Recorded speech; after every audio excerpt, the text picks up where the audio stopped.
नबी करीम सल्लल्लाहु अलैहि वसल्लम का नामी आएगा, साथ खातम नबीयीन लिखा जाएगा। हुजूर नबी करीम सल्लल्लाहु अलैहि वसल्लम की खत्म नबूवत की गवाही अल्लाह बुजुर्ग बरतर आदम अलैहिस्सलाम की पैदाइश से भी, जब अभी तक कोई एक नबी भी नहीं आया, वो गवाही दे रहे हैं। मेरे बाद बहुत से ऐसे झूठे नबी आएंगे जो नबूवत का दावा करेंगे, लेकिन कि अल्लाह कहता है कोई रसूल नहीं आएगा, आप आखिरी रसूल हैं, और अल्लाह के हबीब कहते हैं मैं आखिरी नबी। तो नबूवत का भी दरवाजा बंद, रिसालत का भी दरवाजा बंद। कि मोहम्मद से वफा तूने तो हम तेरे हैं, ये जहां चीज है क्या लौह कलम तेरे हैं। इस ऐवान को ये एजाज हासिल है कि आज से कम व बेश 50 साल पहले जब फितना कादियानियत अपने उरूज पे थी, उस जमाने में इस ऐवान ने जुल्फ़िकार अली भुट्टो साहब की क़यादत में, जिस जमाने में मुफ्ती महमूद साहब भी इस ऐवान का हिस्सा हुआ करते थे, और जय्यद उलमा भी, और हम जैसे आम सियासतदान भी, और उस वक्त के नॉन मुस्लिम माइनॉरिटीज़ भी, एक कानून पास हुआ। और अल्लाह के करम से उसके बाद उस कानून में कादियानियत को और कादियानियों को नॉन मुस्लिम इनकी गैर मुस्लिम करार दिया गया। और फिर इस ऐवान को तकरीबन 50 साल बाद फिर ये एजाज हासिल हुआ कि बिल्कुल यूनानिमस, मुझे याद है वहां बहिसियत पार्लिमानी उमूर में खड़ा था, और यहाँ से जमीयत उलमा इस्लाम, जमात इस्लामी के हमारे चतराल से मेंबर होते थे, और MQM के हमारे भाई हमारे साथ गवर्नमेंट में थे, मुस्लिम लीग नून, पीपल्स पार्टी, और हमारे नॉन मुस्लिम्स भी जो यहाँ मौजूद थे। यूनानिमस रेजोल्यूशन पास हुई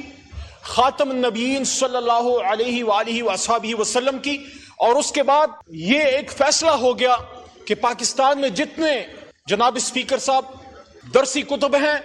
या ऑफिशियल डॉक्यूमेंटेशन है, वहां जहां भी हुजूर नबी करीम सल्लल्लाहु अलैहि वसल्लम का नामी आएगा, साथ खातम नबीयीन लिखा जाएगा। और हमें बड़ी खुशी होती है जब हमारे प्राइमरी स्कूलों में, हमारे मॉडर्न एजुकेशन इंस्टीट्यूट्स में हमारे बच्चे जब दरसी कुतुब वो खोलते हैं तो वहां हुजूर सल्लल्लाहु अलैहि वसल्लम के नाम के साथ खातम नबीयीन लिखा होता है। ये इस ऐवान का मुश्तरका एक एजाज था जो आज से चंद साल पहले अल्लाह ने हमें नसीब किया। अल्लाह के 100 नामों के नीचे ये जो फैसला आया है, इसके हवाले से मैं सूरह अहज़ाब की आयत जो हामिद रजा साहब ने भी पढ़ी, मैं दोबारा पढ़ना चाहूंगा कि मा काना मुहम्मदुन अबा अहदिम मिन रिजालिकुम वलाकिन रसूलुल्लाह व खातमुन नबिय्यीन व काना अल्लाहु बिकुल्लि शैइन अलीमा। ये बच्चों के लिए है कि वो इसको याद कर लीजिए कि अल्लाह ताला गवाही दे रहा है, अल्लाह ताला अपने कुरान अज़ीम शान में गवाही दे रहा है कि जब अभी आदम की तख्लीक नहीं हुई, क्योंकि कुरान लोहे महफूज में आदम अलैहिस्सलाम की तख्लीक से 14 अरब साल पहले मौजूद था, तो हुजूर नबी करीम सल्लल्लाहु अलैहि वसल्लम की खत्म नबूवत की गवाही अल्लाह बुजुर्ग बरतर आदम अलैहिस्सलाम की पैदाइश से भी, जब अभी तक कोई एक नबी भी नहीं आया, वो गवाही दे रहे हैं। और हुजूर नबी करीम सल्लल्लाहु अलैहि वसल्लम की अपनी हदीस का मफहूम है। अबू दाऊद में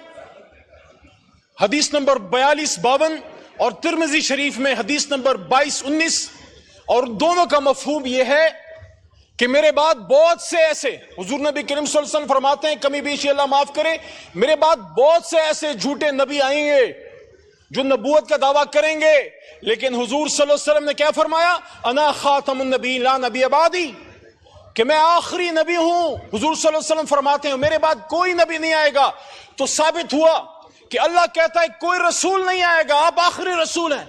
और अल्लाह के हबीब कहते हैं मैं आखिरी नबी। तो नबूवत का भी दरवाजा बंद, रिसालत का भी दरवाजा बंद,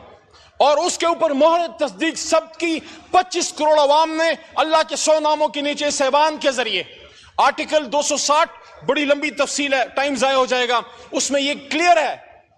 कि जब तक आप हुजूर नबी करीम सल्लल्लाहु अलैहि वसल्लम की खातम नबीयीन की खत्म नबूवत पे यकीन नहीं रखते, आप मुसलमान नहीं हो सकते। और अब हमें उसकी हिफाजत करनी है, और उसके साथ साथ कुरान अज़ीम शान की भी अल्लाह ताला ने खुद इसका बीड़ा उठाया है।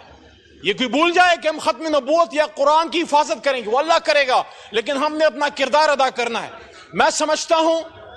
समझता हूं कि ये जो फैसला सुप्रीम कोर्ट की तरफ से आया है, छोटा मोटा वकील हूं, मेरे ख्याल में इस ऐवान को पुरजोर मुतालबा करना चाहिए अपनी सुप्रीम कोर्ट से कि सुप्रीम कोर्ट में भी हमसे ज्यादा गुलामान रसूल मौजूद हैं,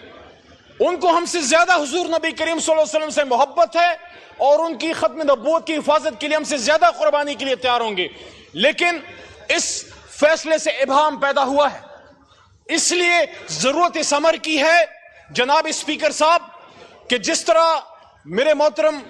हनीफ अब्बासी भाई ने बात की है और जिस तरह हामिद रजा साहबजादा साहब ने गुफ्तगू फरमाई है और जिस तरह लॉ मिनिस्टर साहब ने बात की है,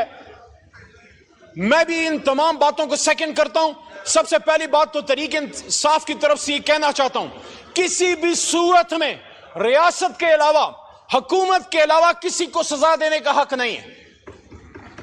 अगर एक शख्स किसी गुनाह का मुर्तकिब होता है, जुर्म का मुर्तकिब होता है,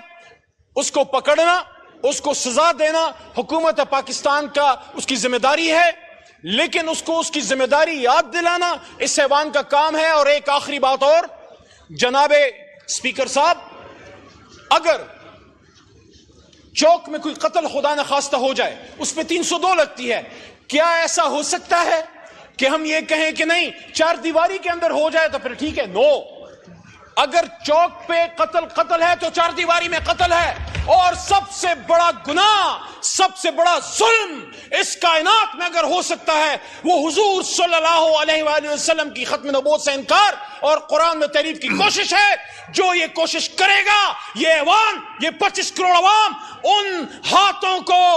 तोड़ मरोड़ के फेंक देंगे। इससे पहले कि अवाम निकले, इससे पहले कि अवाम निकले और वो खुद इंसाफ करे, हम ये मुतालबा करते हैं पुरजोर कि हुकूमत पाकिस्तान इसमें अपनी जिम्मेदारी पूरी करे, सुप्रीम कोर्ट इसमें अपनी जिम्मेदारी पूरी करे। हम उनके साथ खड़े हैं, लेकिन जाता रहेगा। मेरी दरखास्त है कि इस इशू को